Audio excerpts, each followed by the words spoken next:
What's up, Facebook, YouTube, Apple, and Spotify? It's your boy back again with another Titletown Wrestling episode. Today we'll be talking about five men and women who should have been in the Royal Rumble and the people they could have possibly replaced. But before we get started, please like, share, and subscribe to Titletown TV, where you can find these episodes and other episodes of our content from Sports Star with KC, Titletown TV, as well as previous videos from Titletown Wrestling. Um, like I mentioned before, we're talking about five men and women that could have possibly been in the Royal Rumble this year. The Royal Rumble wasn't as good as everybody expected. Um, Definitely one of the weaker Royal Rumbles. Not just the Rumble matches itself. Some of the matches a lot of people didn't like. Um, I was fine with the Roman Reigns and the self match. Of course, Dewdrop and Becky Lynch was a match that a lot of people didn't want to happen. Dewdrop probably could have been in the Royal Rumble herself, and while someone like Liv Morgan or Bianca Belair could have competed for the Raw Women's Championship instead. Just it's a few things that could have changed and made the pay per view a little better. But first we have the starting off. We have the women's Royal Rumble, um, and we're gonna start with the placing of soon. Like first, we're gonna start off with Bailey uh, replacing Melina at number two. Melina came out at number two to face off with Sasha Banks for the first two competitors in the women's Royal Rumble. They had a fine showing. Sasha got rid of her relatively quick, maybe first minute and a half into the match. Um, Whatever. Had a cool moment with both, hit splits and you know did their thing. But I think a better showing would have been Sasha and Bailey, two former best friends who were tag team champs at one point together, have a long history from the days back in NXT. Could have, had a great face off in the beginning, kind of like AJ and uh, Shinsuke did later on in the night as one and two long time rivals going at it for a couple minutes, and then Tamina came in at three. Uh, who we all expected to be more like one of those eliminated, but she did the opposite. She was saving a lot of people, which is really strange. But I feel like her and the next person I'm about to throw at you guys could have definitely messed that those two dynamic up. Um, at number four, I had Dakota Kai replacing Kelly Kelly. Uh, at this point at number four, there it's pretty much a tag team match at this point, a tornado tag team match. Sasha and Bailey versus Dakota Kai and Tamina. Could we see this on the main roster? Dakota Kai definitely has experience uh, teaming with a much larger female, um, a powerhouse in her own sense in Tamina. No one meaner than Tamina, as they say. So yeah, those two kind of foiling that chemistry between Sasha and Bailey, kind of being like just two interrupters. Uh, you know, maybe Dakota Kai doesn't last long in a match like Kelly did. Um, as Kelly did as well. Speaking of Kelly, she is a former diva in the WWE who was around before the Diva Revolution that we all know and love. Um, you know, was in that era doing like Michelle McCool, Mickey James, Melina, kind of that tier after likes of Trish Stratus and Lena all left the company to do their own things. Um, so Dakota Kai at number four, replacing Kelly a would have been a better dynamic to see. Maybe Bailey does turn on Sasha and eliminate her. Because Sasha did eventually get eliminated pretty early, which I was very disappointed in. It really, really made me mad. I was hoping that since Sasha came out number one, she was going to be the Iron Woman of the match. Started out at an early spot, you know what I'm saying, work all the way through, maybe either winning the match or being a part of the final four. Um, same with same with Bailey. Make a big return. She was the longest reigning SmackDown champion, so she knows how to, you know, to survive. She knows how to, get through to the next match. So Bailey would definitely been a great choice. And speaking of um, Dakota Kai's tag partner, I had her coming in at number 13, replacing Cameron. It was a cool moment seeing her come back, or whatever. Of course, we all was hoping to see her and a former Funkadactyl teammate Naomi kind of reunite for a small second, but it was unnecessary. She probably could have been backstage, cheering her on. Um, I definitely would rather see Raquel more than Cameron, who Raquel has a bright future in WWE coming up. Former women's NXT Women's Champion as well as NXT Women's Tag Champion alongside Dakota Kai. I think they were the inaugural champion at that. Um, but yeah, Raquel Gonzalez at 13. Um, at this point, we would have had Sasha, Bailey, Tamina, Dakota Kai, Aaliyah, Liv Morgan, Xena, Queen Zelina, Bianca Belair, Dana Brooke, Michelle McCool, Sonya Deville, and Natalia. All great women who either held titles or have been pushed at certain moments of their career. So a woman like that coming from NXT would have been a huge surprise. Came out to a huge pop.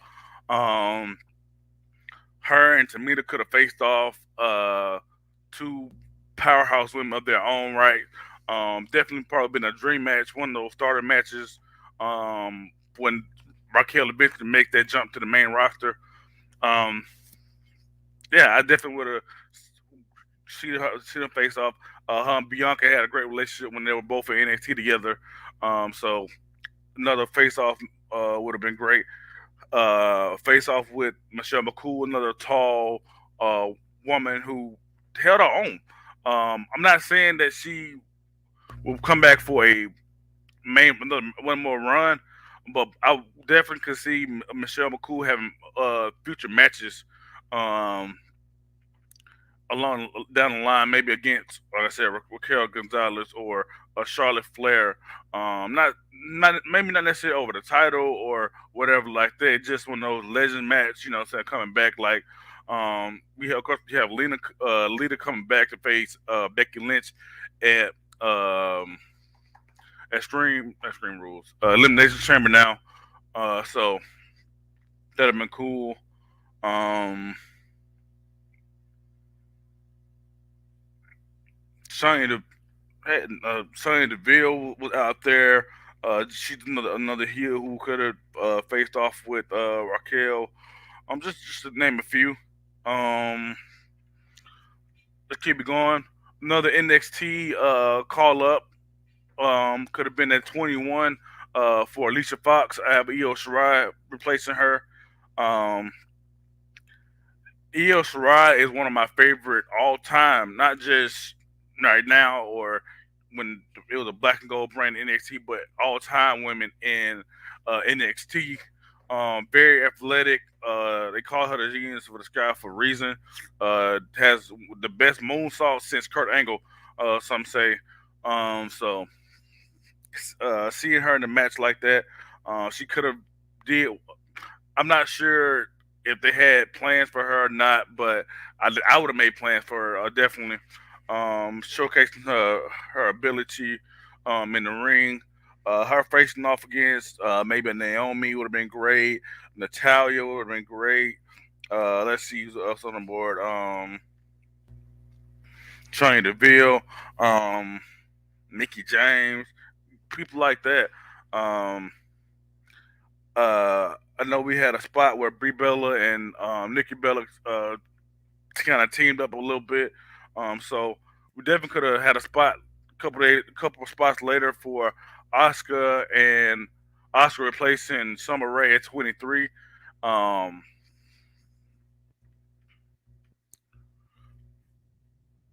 So her EO could have teamed up again, like their days on the independent circuit against Nikki and Brie Bella. Would have been so cool to showcase maybe a future dream match. Supposedly, Brie and her sister Nikki are coming back for a tag run on the main roster soon. So, and definitely the women's tag division definitely need more tag teams.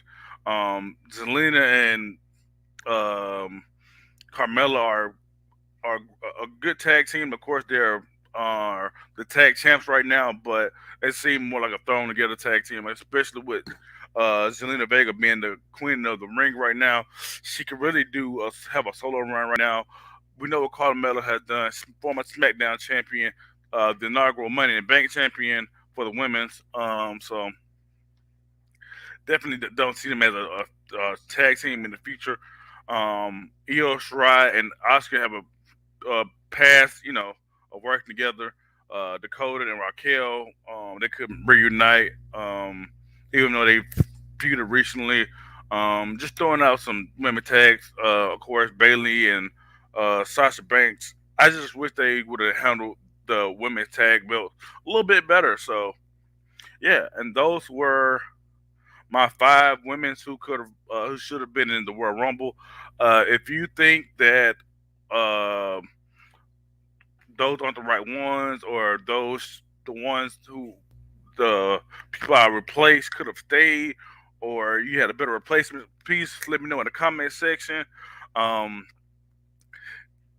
this is definitely one of those stranger years where I do think they got the Royal Rumble a little wrong. Not saying necessarily the winner was wrong. I know Ronda was there.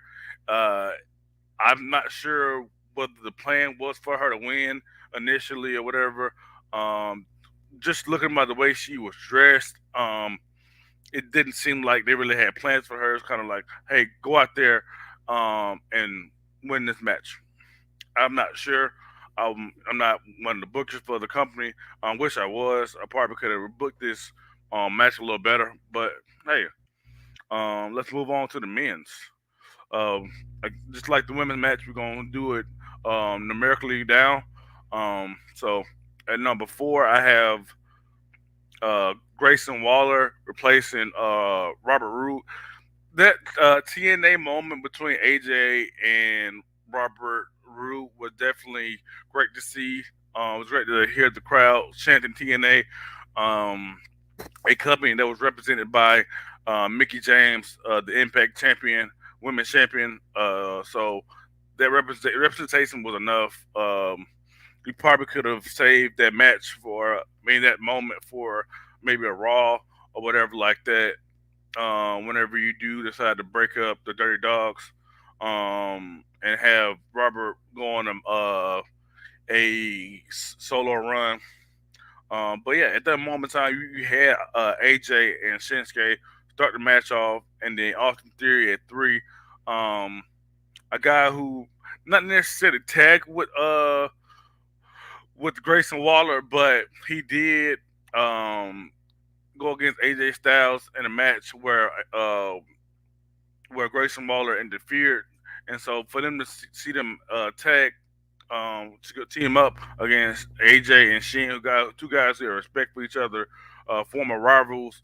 Um, would definitely been a great sight to see. Like just picture it. AJ Styles and Shinsuke first 2 minutes they're going at it, whatever like that. The countdown clock hits 10, 9, 8, blase blase, and then it's Austin Theory. He comes down. He doesn't immediately get in the ring. He's walking around taking selfies with fans, and then that 10-second timer comes up again. He stands down by the ramp, and lo and behold, who comes down? It's Grayson Waller, guy who had a small rivalry down in NXT 2.0, as well as Raw with AJ Styles. Could have revitalized that rivalry. Um, the way their rivalry ended, some may say it could have kept going, but it was a great look for Grayson Waller. I just want more NXT 2.0 people to get that shine, to get that moment, because I do feel like a lot of them will be caught up this year. Imperium maybe, Diamond Mine, Braun Breaker, Waller. Let's see who else. Maybe a Carmelo Hayes, depending on how they see him in that light. Let me see the women I've mentioned: Dakota, Raquel, Io.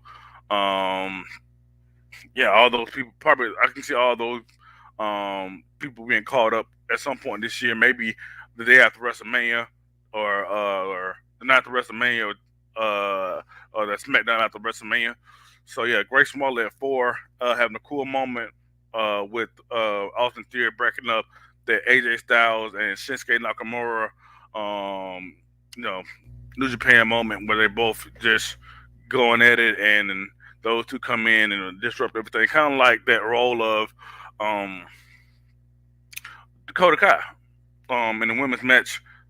And then of course, Rich Holland came in at 5, and he's real big. You could have had him toss over a guy like Grayson Waller, um, and start throwing around the smaller guys like AJ Styles, Shinsuke, or whatever like that. Would have had a great showing by him. I really like Rich Holland, especially his days in NXT UK, as well as the way he started off. I know he got hurt before War Games, but when he was with the Kings of NXT with Pat McAfee, Oni Lorcan, um, and Pete Dunne, and Danny Burch.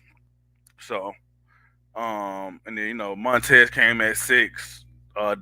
Damian Priest, Sami Zayn. Things got a little wacky at 9, and then at number 10, Angelo Dawkins. I know his teammate Montez Ford was there already, so provided him some backup and having a cool tag team moment. But I don't view Angelo Dawkins as a future world champion.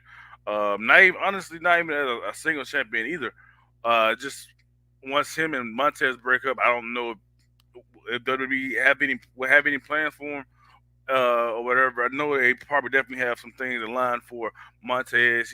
Of course, he has his wife Bianca Belair, who they pushed to the moon already, who's already been um, champion on SmackDown already. So yeah, I have him being replaced by Cesaro at 10, a guy who I missed so much in the match. Who guy who is a ring general, who knows how to work the ring, is strong enough to eliminate people, as well as just be methodical and work the ring. Know who to match up against, know when to strike, when not to strike. Because at any moment, anybody can throw you over. You can be sitting next to the ring, and somebody just knock you over, or you could be just going around and somebody could just attack you from behind or whatever like that. So, guy like Cesaro, who is one of the strongest, if not the strongest competitor in WWE, could definitely benefited from being in the Royal Rumble. Guy who should be in the main event after what he did with Seth Rollins last year at WrestleMania, as well as feuding with Roman Reigns for that brief time. But yeah, he definitely should have had his shot at the Royal Rumble. Um, After that, we had Almonds come in at 11, Ricochet at 12, Chad Gable at 13, uh, Dominic Mysterio at 14, Happy Hogan.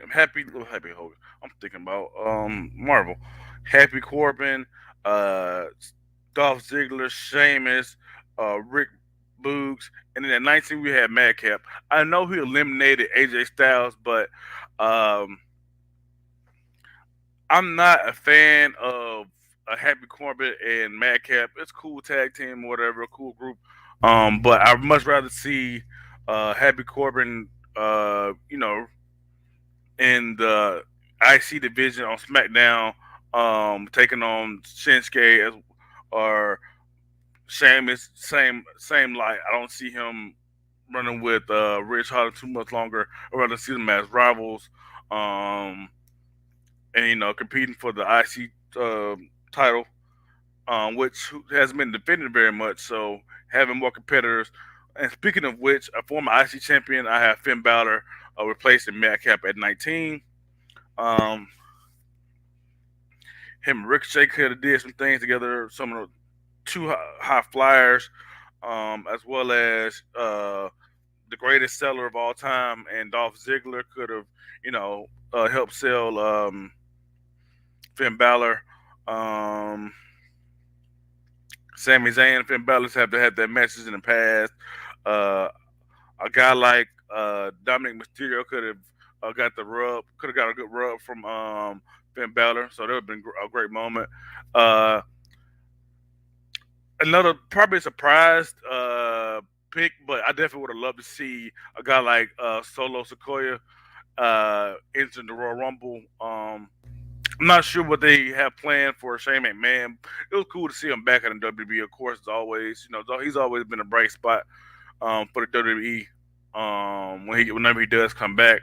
But yeah, Solo Sequoia, he has the little brother of Jimmy and Jay Uso in the Royal Rumble at 25, um, replacing Shane McMahon.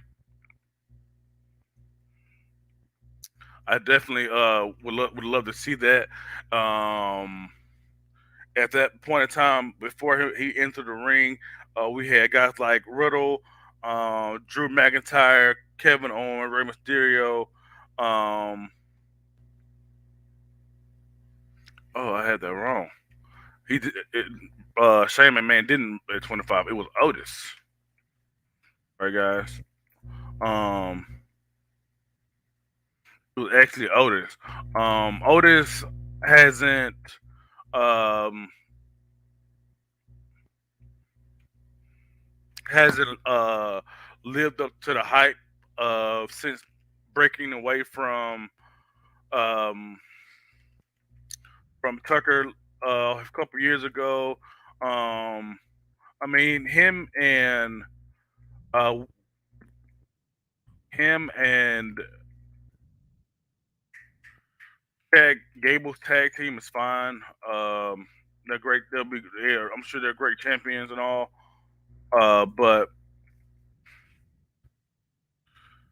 I'd much rather see a guy like Solo Sequoia, who's probably a future singles champion in the WWE, get that shot in the Royal Rumble instead. So Solo Sequoia at 25, a guy. Honestly, if you put him on the main roster right now and put him with the Bloodline and his brothers and his cousin Roman, you're not really you wouldn't there's no way he could possibly ruin him.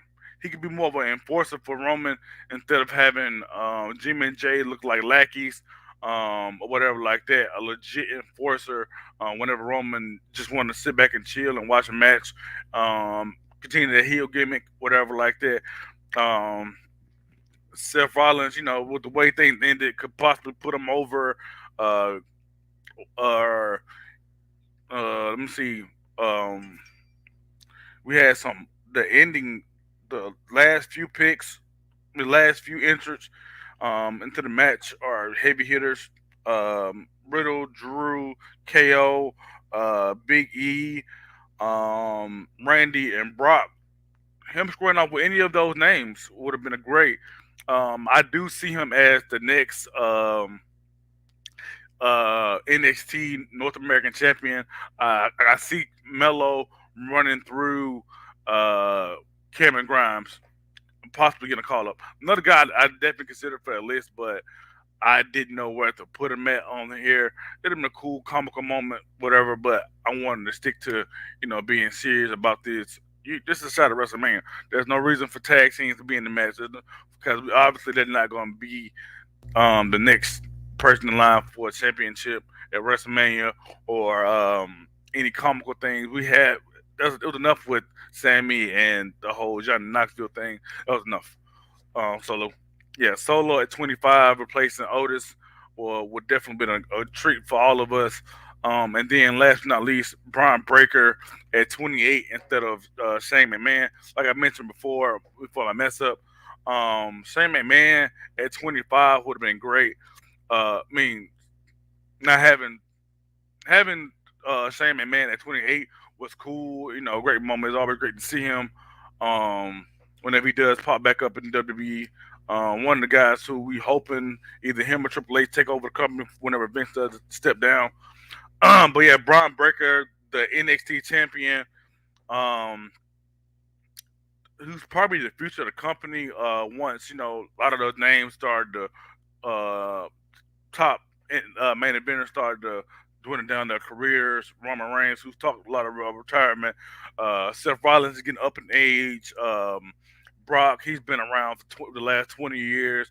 Who, what I'm saying, just dropped the title to Bobby Lashley. Um,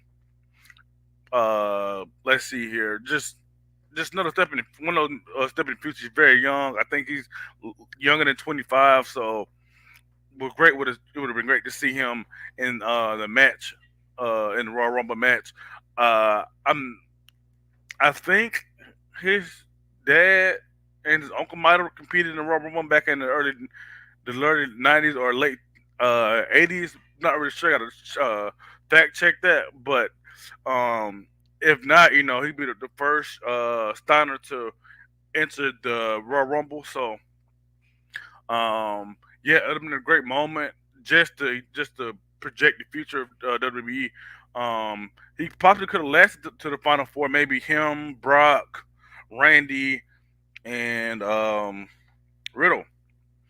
Uh, you know, but yeah, so those were my five men and women who could have possibly, who should have been in the Royal Rumble. Um, if there were anybody y'all think again who should have been in the Royal Rumble instead of the people I've put in, or you think they got it right, let me know in the comment section. Um, Please listen to this on Apple and Spotify, as well as catch this video on YouTube and Facebook. Um, yeah, I'm hoping to put out more Titletown Wrestling content coming up here soon. This shirt you see behind me, the Titletown TV wrestling logo. We're gonna tweak it a little bit. We changed the name from Titletown TV Wrestling to Titletown Wrestling. TTW is the acronym for it now, so that they'll be changing. Be on the lookout for that, as well as where to purchase the merch. Hope you guys watched the previous episode where we fantasy booked AEW versus WWE factions, where we took one male single competitor, one female single competitor, and a male tag team, and just see how they would do in a uh,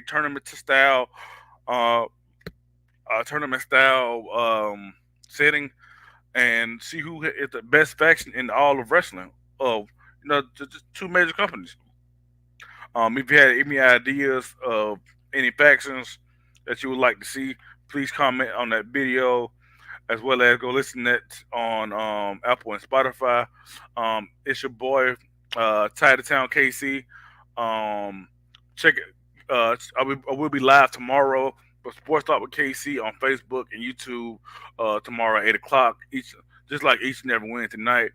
I'll be talking about Super Bowl predictions, um, Alabama transfers, um, as well as some NBA All Star Weekend. So y'all have a good night. I love y'all. It's been a great episode.